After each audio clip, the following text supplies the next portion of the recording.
এ বললে মরত ফাকুত্ত ইদুগ্গ মরত ফাকুত্ত আছে এ বললে মে ফাকুত্ত তো তে নিজুরি যুদ্ধা কন্দ আসিল পর্দা গরন্দ আসিল দো ফরফুরুষের সামনে ফরফুর না ফরকুত্তর সামনে কিন্তু তে আরে দো পেন তার হরথন শালীনতা নাই অন্তত তাতে লেসান একখানা নিচু গরণ আছিল এঙ্গুর উদ্যান করি নগরী রে তারা এনে করি নডাকি রে অন্তত এঙ্গুর ডাকি রাখুন আছিল আসলে তোর ইজ্জত তুই ডাকিবে দে তোর ইজ্জত তুই যতক্ষণ ডাকো আর হতো না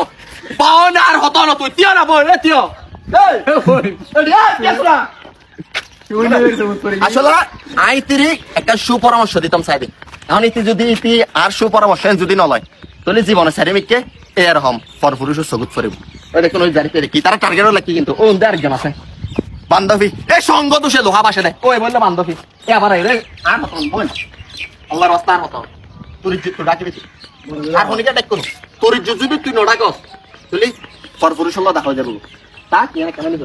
বল